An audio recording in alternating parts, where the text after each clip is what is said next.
William Morrison stood on the temporary stage with oversized scissors in his hands, the weight of them awkward against his palms. October morning light cut across the Vermont countryside, sharp and cold, turning his breath visible. 200 people sat in folding chairs, arranged on trampled grass, their applause rising as he cut through the red ribbon stretched across the orphanage entrance. Flashbulbs popped, the ribbon fell in two pieces. The mayor stepped forward, microphone in hand, voice amplified across the field. Mr. Morrison, your generosity has changed countless lives. This community is forever grateful.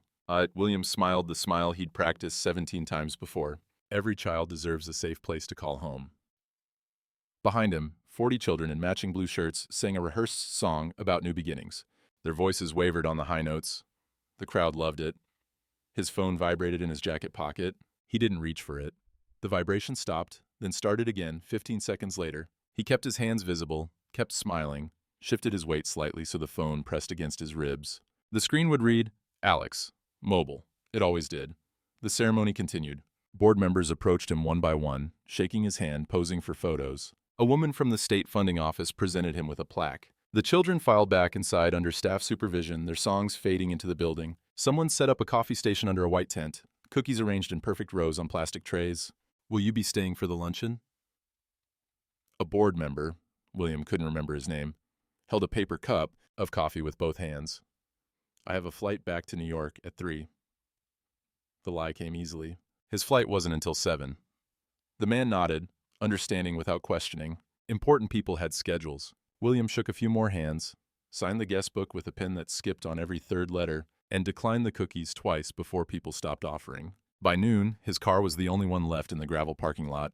The hotel room was too cold. William loosened his tie as soon as the door clicked shut behind him, the sound of the highway audible even through closed windows. The Marriott Standard Business Suite, mini fridge humming in the corner, view of the parking lot through beige curtains. Bed made so tightly the comforter looked vacuum-sealed. He sat on the edge of the mattress and pulled the phone from his pocket.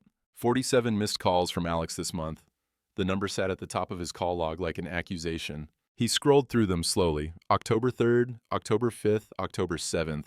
The gaps between calls were getting longer. He used to call twice a day. Now it was once every 2 or 3 days. Soon it would be once a week, then nothing. William opened his voicemail. 12 unheard messages, all from Alex. His finger hovered over the first one. The timestamp read 6:47 a.m., October 2nd. His son's voice would be tired, probably, or angry, or both. Maybe he'd given up on anger. Maybe it would just be quiet. William exited the app, selected all messages, deleted. The phone asked him to confirm. He confirmed. He opened his briefcase on the desk by the window. Inside, wrapped in a cloth, was a small silver frame, the only personal item he traveled with. He unwrapped it carefully and set it on the nightstand. The photo showed a boy in a soccer uniform, age 7, holding a trophy almost as tall as he was. Gap-toothed smile. Grass stains on both knees, one shoelace untied. Alexander would be 23 now. William didn't know what his son looked like as an adult. Didn't know if he'd kept playing soccer. Didn't know if he still smiled like that, open, unguarded, assuming the person behind the camera loved him. William touched the edge of the frame with his index finger, said nothing aloud. The gesture felt like prayer or apology, or both. He closed the briefcase. At 11:47 p.m., he opened his laptop. The spreadsheet was titled Memorial Projects FY 2024. 18 rows of data, each one representing an orphanage. Column headers, location, opening date, total cost, media reach, PR value. Every facility named the same. Alexander Morrison Memorial Children's Home. Row 19 sat empty. The cell-under location read Q1 2025, TBD. He'd franchised his son's name, turned it into a brand, put it on plaques and websites and tax documents, made it mean something to strangers while it meant nothing at home. William closed the spreadsheet and opened a search engine. Typed, how to apologize to your adult child. The results loaded, 12 articles, therapy blogs, Reddit threads, advice columns from people who claimed to have fixed what he'd broken. He stared at the screen for 2 minutes without clicking anything, closed the browser, set an alarm for 6 a.m. Tomorrow's site visit was procedural, tour the facility, meet the staff, confirm operations were running smoothly. Standard follow-up, he'd be back in Manhattan by dinner. He lay in bed fully clothed, didn't turn off the lamp. The phone rested on his chest, rising and falling with his breathing. 12:03 a.m. He checked the screen. No new calls. 12:34 a.m. Checked again. Nothing. 1:15 a.m. The phone stayed dark. For 11 years, his son had called. For 11 years, William hadn't answered. Now the calls were slowing. The gaps widening. Eventually, Alex would stop trying. Maybe he already had. William stared at the ceiling. The fan rotated slowly, blades cutting through lamplight. His phone reflected his face back at him in the black glass. He looked older than 62, tired and away sleep wouldn't fix. He checked the phone one more time at 1:47 a.m. Still nothing. William arrived at the orphanage at 9:30 the next morning. No press, no photographers. Just him and a folder of operational documents he'd already reviewed twice on the drive over. Ms. Reeves met him at the entrance. She was 48, according to the staff directory, with gray, streaking through dark hair, and the kind of direct eye contact that made people confess things they hadn't planned to say. "Thank you for coming back," she said, holding the door. "Most donors don't return after the photo op. I like to see how the spaces are actually used." Then she led him inside. The building was smaller than it had looked during the ribbon cutting. Victorian conversion, high ceilings, wide hallways. Through the windows, he could see the playground, swings moving slightly in the wind, even though no one was using them. The air smelled like cinnamon rolls. "We serve breakfast at 8, Ms. Reeves said, following his gaze. "The children are in the activity room now. Would you like to start there?" He nodded. She walked ahead of him, practical shoes quiet on hardwood floors. The playroom was organized chaos. Toys lined shelves along the walls, sorted by type, blocks in one bin, stuffed animals in another, books arranged by color instead of title. 8 tables set for lunch, even though it was still morning. Children's artwork taped to every available surface, bright crayon drawings of houses and families and animals with too many legs. Ms. Reeves explained the daily schedule. Wake up at 7 a.m. Breakfast, then school for the older children, activity time for the younger ones, lunch at 11:30, homework, dinner, lights out at 8 p.m., staff rotations, educational programs. She spoke like someone giving a presentation she'd given many times before. William listened without interrupting. This was what he'd paid for: functional, clean, staffed. The children played but didn't approach him. The staff was polite but not performative. No one looked desperate. No one looked grateful. Good. They moved through the cafeteria, the library, 2 dormitory rooms with beds made in perfect hospital corners. Ms. Reeves answered questions he hadn't asked. He nodded at appropriate intervals. "Any concerns so far?" she asked as they returned to the main hallway. "None. Everything appears." A small girl walked directly up to him and grabbed his hand. Ms. Reeves opened her mouth, gesture forming to redirect the child, but the girl was faster. "Are you the man from yesterday?" The girl looked up at him without hesitation. 7 years old, maybe. Brown hair and an uneven ponytail. Holding a drawing covered in purple crayon. Her hand was sticky. "With the big scissors?" William glanced at Ms. Reeves, who had lowered her hand. "Yes, I'm William Morrison." "That's a long name." The girl tilted her head. "Can I show you something?" "Lily," Ms. Reeves said quietly. "Mr. Morrison is here for—" "It's fine." William surprised himself by saying it. "What do you want to show me?" Lily pulled him toward the entrance hallway. Her grip was firm, small fingers wrapped around 2 of his. She stopped in front of the bronze plaque mounted next to the door, pointing at the engraved letters. "This is your name," she said. "Almost. Morrison is the same. But who's Alexander?" The plaque read, "Alexander Morrison Memorial Children's Home, established 2024. Morning sun came through the window above the door. Someone had placed fresh flowers in a vase beneath the plaque. The bronze was polished, no fingerprints. "Alexander is my son." William's voice came out steady, professional. "Oh." Lily traced the letters with one finger, sounding out the syllables slowly. "Alexander. That's pretty." She looked up again. "Why don't you bring him here?" "Doesn't he want to see his name?" "I would want to see my name on a building." William opened his mouth, closed it. No prepared answer existed for this question. All the media training, all the practiced responses, useless. "Lily." Ms. Reeves moved closer. "Mr. Morrison has a schedule. Why don't you go show Mrs. Chin your drawing?" Lily looked between them, confused but obedient. "Okay. Bye, Mr. Morrison." She waved, then skipped toward the doorway at the end of the hall, purple drawing fluttering in her hand. William stood in front of the plaque. Ms. Reeves stood beside him, saying nothing. "I apologize," she finally said. "She doesn't understand boundaries yet." "No." William shook his head slowly. "It's a fair question." He walked to his car 15 minutes later, keys in hand, car unlocked. He stood with his hand on the door handle, not opening it. October wind moved through the trees around the parking lot, leaves falling. The sound of children playing came from behind the building. Shouts, laughter, someone calling, "My turn, my turn." His reflection looked back at him from the car window. That question would replay in his head for days. He got in the car and sat without starting the engine. Checked his phone. No new calls from Alex. The missed call count still sat at 47. He started the engine and drove away slowly. checking the rearview mirror twice before the building disappeared from view. William returned to the orphanage the following Tuesday. He told his assistant he was checking on operational details. He knew it was a lie, even as he said it. The drive from Manhattan took 2.5 hours. He'd looked up directions as if he hadn't made the trip 3 days ago, as if the route wasn't already memorized. It was 4:15 p.m. when he pulled into the parking lot. Children were returning from school, backpacks piled by the entrance, the sound of voices drifting through open windows. The air smelled like graham crackers. Ms. Reeves opened the door before he knocked. "Mr. Morrison, I wasn't expecting you. Just happened to be in the area." Her expression suggested she knew that was false, but wouldn't challenge it. "Come in." Lily saw him through the window. She ran outside without a coat, stopping 3 feet away, juice box in one hand and a math worksheet sticking out of her backpack. "You came back." Her smile was gap-toothed, like Alex's in the photo. "Did you bring Alexander?" "No, he's busy." "Oh." And she didn't look disappointed, just accepted it as fact. "That's okay. Do you want to see my letters?"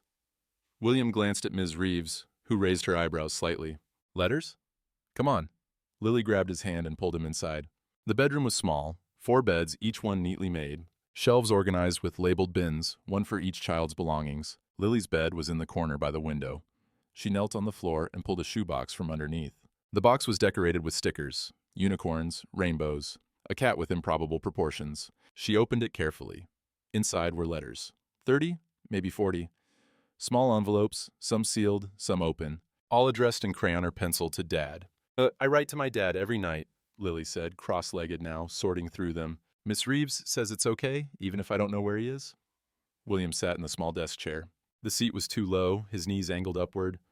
"What do you write about?" "Everything." She pulled out 3 letters. "Can I read them to you?" "Yes."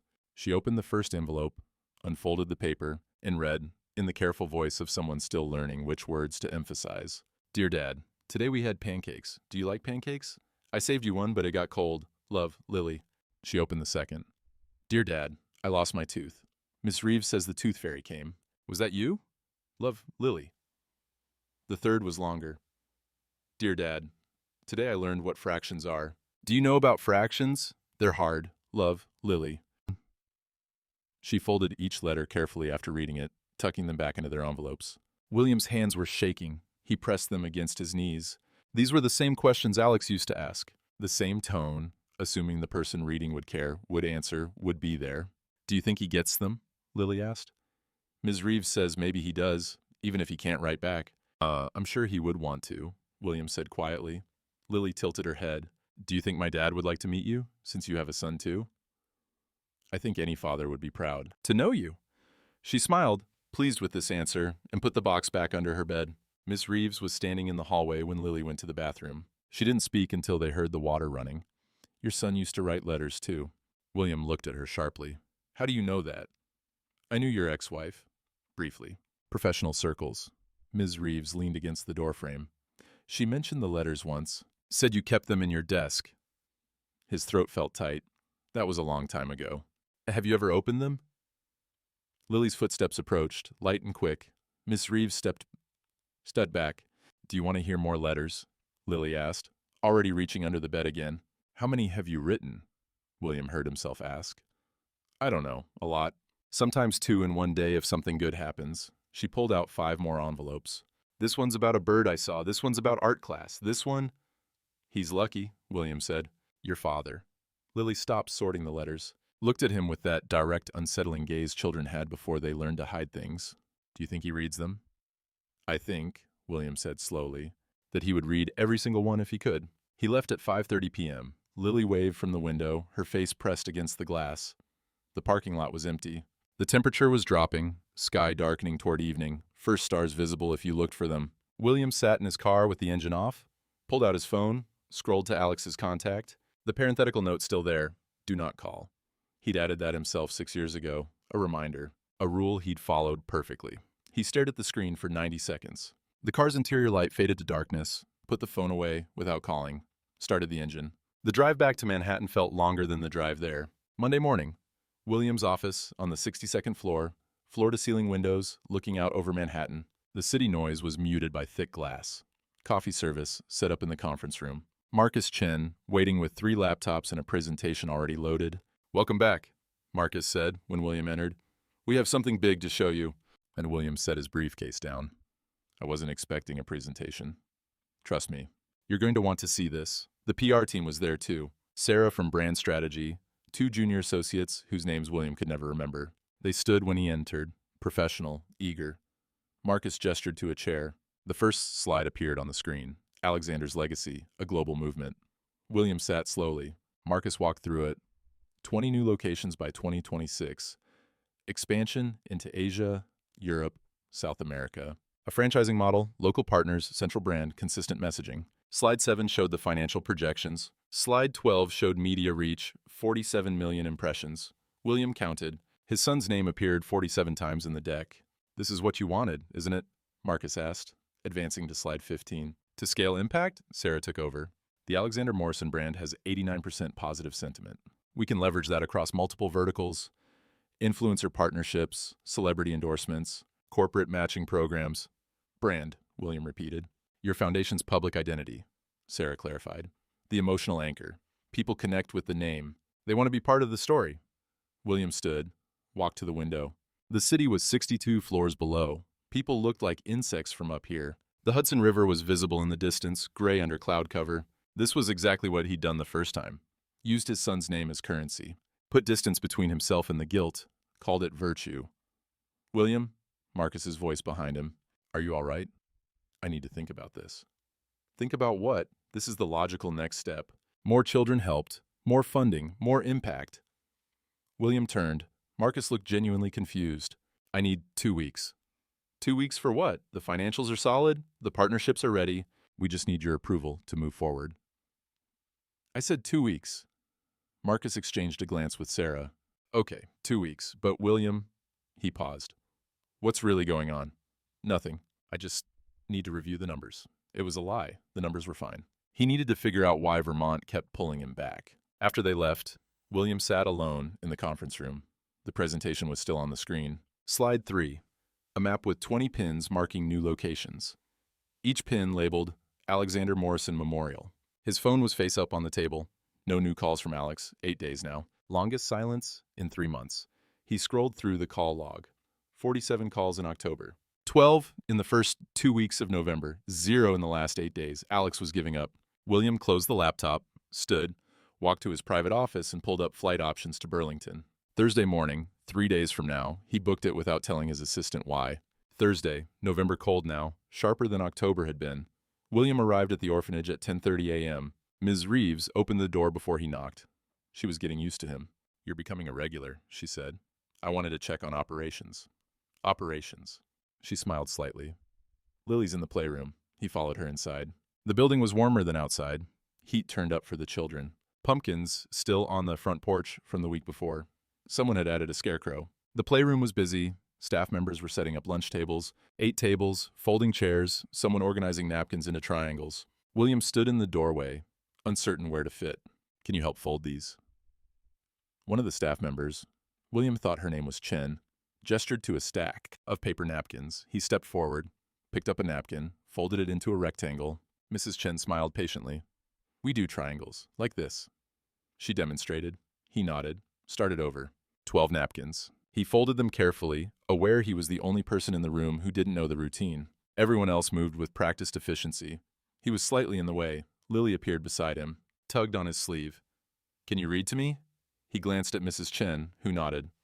"Go ahead." Lily pulled him toward the reading corner, small bookshelves organized by color, a chair with patched vinyl. She handed him a book. "Where the Wild Things Are." "I have a meeting at 2, William said. A lie. No meeting scheduled. "It's not long, please." He sat. The chair was designed for children ages 6 to 8, his knees angled too high. The vinyl was cracked, smelling like disinfectant and crayon wax. He opened the book and began to read. Lily interrupted on page 3. "Why did Max get sent to bed without dinner?" "He was causing trouble." "But he was just playing."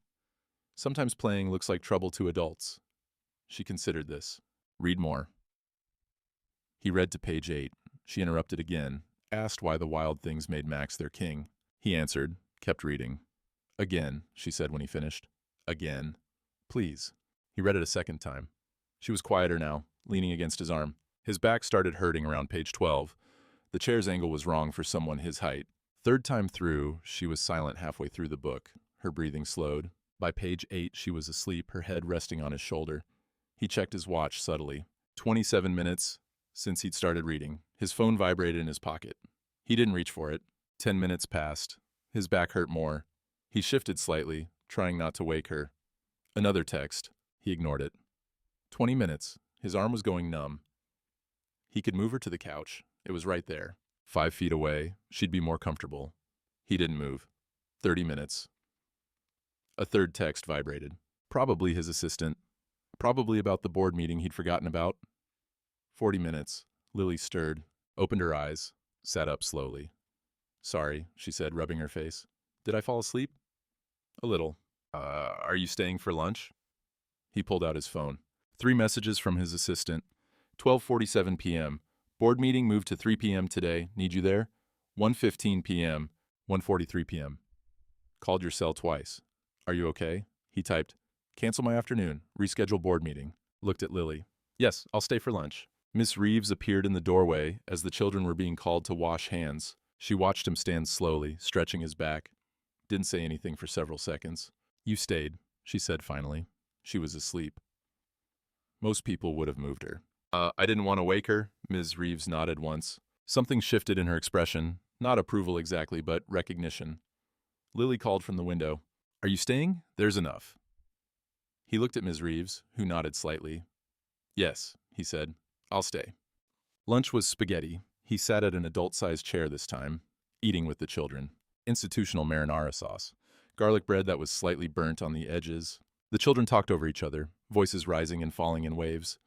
Lily sat across from him. She didn't ask questions, just ate her spaghetti and smiled at him between bites, like his presence was ordinary, expected. He left at 2:30, drove back to Manhattan slowly, the afternoon light slanting through bare trees. First time in 11 years, he'd canceled a board meeting for something that wasn't business. He came back on Tuesday.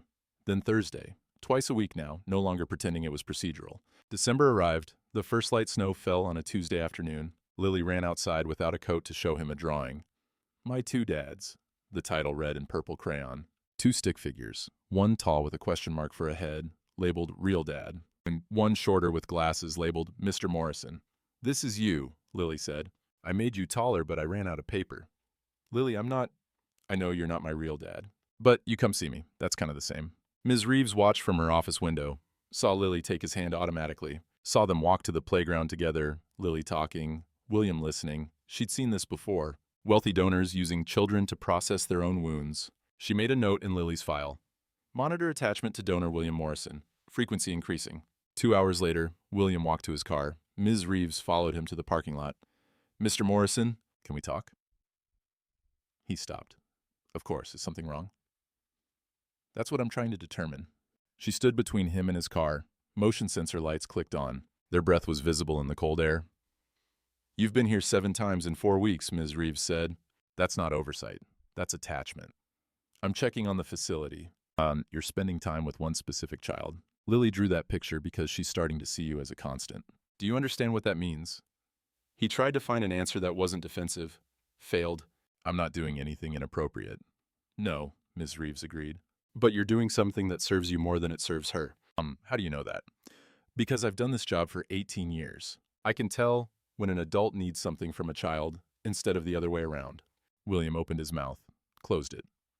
"She's not your second chance," Ms. Reeves said. "She's not your redemption. If you're here because it makes you feel better about your son, don't come back." That's not, isn't it? You haven't mentioned your son once in 7 visits, but I see you looking at her the way someone looks at something they lost." The parking lot was silent except for wind through bare branches. Distant sounds of children inside the building. Ms. Reeves stepped aside. "If you come back, it needs to be because you can show up when it's hard, not when it's comforting. These children don't need therapy animals. They need people who stay even when it stops feeling good." How do I know the difference?" "Come back when there's nothing in it for you." William got in his car, didn't start the engine. Ms. Reeves waited on the porch. After a minute, she went back inside. He sat for 23 minutes. Hands on the steering wheel.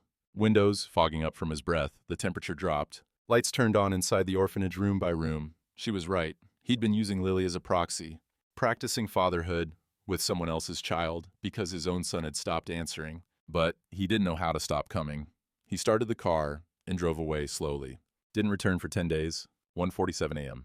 William's bedroom. Manhattan penthouse. He hadn't slept. Still wearing the clothes from yesterday. Dress shirt wrinkled, tie loosened but not removed. City lights came through floor-to-ceiling windows. The apartment was silent except for the HVAC system, a constant low hum. His phone sat on the nightstand. Screen dark. He got out of bed, walked to his home office, turned on the desk lamp. The bottom drawer of his desk had been locked for 11 years. He kept the key on his keyring, had carried it through 3 office moves without using it. He unlocked it now. Inside was a wooden cedar box. He lifted it carefully and set it on the desk. The smell of old paper rose when he opened the lid. Letters, bundled by year with rubber bands. 127 in total. He'd counted them once, years ago, and never opened any. The first bundle was labeled in his ex-wife's handwriting, ages 6 to 8. He removed the rubber band, opened the first envelope. The handwriting was careful, letters oversized, some backwards, blue crayon. Dear Dad, I made the soccer team. Coach says I'm really fast. Will you come watch a game? We play on Saturdays. Love, Alex. William set it down. His hands were shaking. Second letter. Dear Dad, I got an A on my science project. I did it about buildings because of your company. Mom helped me print pictures. Love, Alex. And third, Dear Dad, Mom says you're busy. That's okay. I understand. When you're not busy anymore, can we go to the park? Love, Alex. These were the same questions Lily asked. The same tone, the same assumption that someone was listening. He opened the middle bundle, ages 11 to 13. The handwriting was neater now, the tone different. Dad, I know you probably won't read this, but Mom says I should keep writing. I don't really have anything to say. I'm fine, Alex. Another. I'm not going to write anymore after this. It feels stupid. You never answer anyway. I don't know why I kept trying. A, the final bundle, ages 14 to 17. Only 3 letters. The last one was a single line. I'm going to college. I didn't apply to yours. Alex William read that one 3 times. 2:34 a.m. He opened his phone, navigated to Alex's contact, the parenthetical note, do not call. He stared at the screen. His reflection looked back at him from the dark glass of the window. What would he say? I read your letters 11 years late. I'm sorry I chose work every time. His finger hovered over the call button. 90 seconds passed. The screen timed out, went dark. He opened messages instead. Typed, Alex, I'm sorry for everything. Can we talk? Deleted it. Too generic.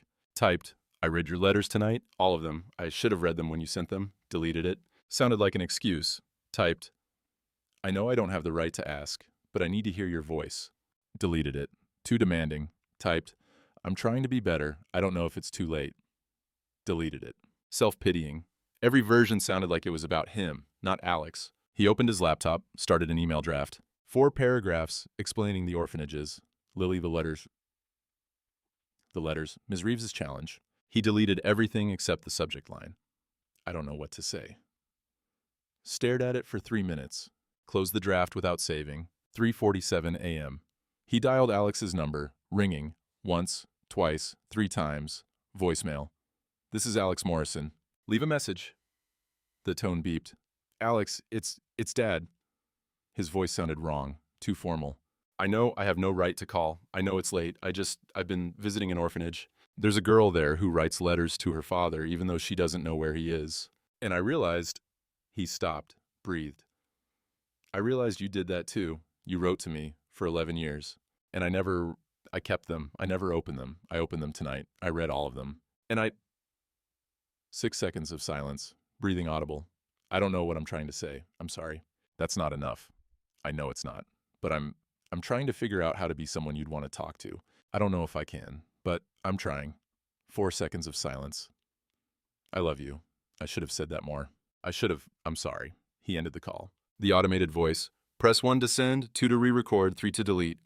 His finger hovered. He sounded desperate, incoherent, selfish. Alex would hear this and feel worse, not better. He pressed 3. Message deleted. The screen went dark. He sat at his desk until sunrise, 6:18 a.m. The city shifted from black to gray to pale blue outside his windows. The letters were spread across the desk in chronological order, a timeline of his son giving up. His phone sat face up, blank screen, no new messages. He was powerless, not because the opportunity was gone, but because he didn't know how to cross the distance he'd created. 12 days later, William returned to the orphanage. It was mid-December now. Christmas decorations were up, paper snowflakes in the windows, A small tree in the corner of the playroom. The smell of hot chocolate drifted through the building. Ms. Reeves answered the door. I wasn't sure you'd come back. Neither was I. Lily ran over, stopped 3 feet away, counted on her fingers. You missed 2 visits. That's 10 days. I counted. I'm sorry. I was busy. That's what grown-ups say when they don't want to explain. She was right. He didn't have a better answer. Come on, she said, already turning toward the stairs. I want to show you something. Her bedroom looked the same. 4 beds, organized shelves, but now there was a corkboard on the wall above her bed, covered in paper, a hand-drawn map. Locations marked with pushpins, lines of yarn connecting them, lists written in colored marker. Places Dad might be, one section read. Hospital, sick. Library, reading. Park, walking. City far away, working. In the center, a stick figure labeled me. I'm making a map to find my dad, Lily explained. Ms. Reeves says he's probably not coming back, but I think maybe he just doesn't know where I am. William studied the map, the logic of it, the hope. You're rich, right? Lily asked. Rich people can find anyone, that's what TV says. It's not that simple. Why not? You have a phone, you have a car, you can go look. She said it like the world worked logically. Like trying hard enough always produced results. She picked up a marker, drew a second stick figure on the edge of the map, labeled it Alexander. Maybe if we find my dad, your son will come visit too, because you'll understand how it feels. How what feels? Missing someone. If you help me find my dad, you'll know how to make Alexander not miss you anymore. Her logic was impossible, also psychologically accurate. William tried to explain. Lily, sometimes fathers aren't lost. Sometimes they choose to leave. Did your son choose to leave? He paused. No, I did. And then you can choose to come back. She made it sound simple. Maybe it was. If my dad doesn't come back, will you still visit me? William looked at her. 7 years old. Purple marker in her hand. Hope that shouldn't exist, but did. Yes. Promise? He paused. I promise. First time he'd promised presents without condition. Ms. Reeves stood in the doorway.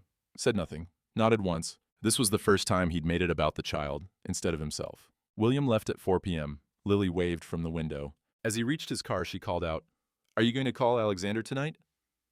He turned. I don't know. You should. He probably misses you. She said it like it was obvious. Maybe she was right. Tuesday afternoon, 2:30 p.m. William arrived at the orphanage when the children were at school. Ms. Reeves opened the door. Lily's not here. I know. She stepped aside. The building was quiet, no sounds of children, just the hum of heating vents and the creak of old floorboards. Winter light came through tall windows, pale and cold. William walked to the playroom, sat in the same small chair from before. The vinyl was still cracked, still smelled like disinfectant and crayon wax. He held 5 of Lily's letters. She'd given them to him last week, asking him to read them when he had time. He read them slowly, one at a time, simple observations about her day, what she ate, what she learned, who was nice to her. No one was there to see him do it. He walked to Ms. Reeves' office. She was at her desk, processing paperwork. He placed an envelope down. Inside, a handwritten note and a check. The note read, I'm trying to learn what I should have known. The check was for 1 year's operating costs, made out to the orphanage. Memo line, anonymous donation. Ms. Reeves read the note, looked at the check, looked at him. Anonymous? Yes. Why? Because it's not about credit. It's about making sure they're okay when I'm not here. She nodded once, filed the note in her desk drawer. He left at 3:15 p.m., before the children returned from school, before Lily could see him and ask questions. The school bus was visible in the distance, yellow against gray sky. He drove away before it arrived, 8:27 p.m. His apartment, reading a book he'd been trying to finish for 3 weeks, his phone vibrated. Message from Alex. I saw you visited the orphanage again. Why now? William stared at the screen. Alex had been watching. Somehow, maybe through mutual contacts, maybe public records, maybe just aware. He typed, because I'm trying to be someone worth forgiving. Deleted it, too self-focused. Typed, because I finally understand what I did to you. Deleted it, assumed understanding he didn't have. Typed, I don't know, sent it. 3 minutes passed. Typing indicator appeared, disappeared, appeared again. No message came. William set the phone down, returned to his book, didn't check every few seconds. 9:03 p.m. The phone was still silent. But Alex had responded, not with forgiveness, not with reconciliation, with acknowledgement. The conversation wasn't resolved. But it wasn't closed. The distance remained. But it was measurable now. William read another chapter, occasionally glanced at the phone. The screen stayed dark. Outside, the city continued. Traffic sounds, distant sirens. The hum of 11 million lives running parallel. He turned the page and kept reading. waiting without demanding.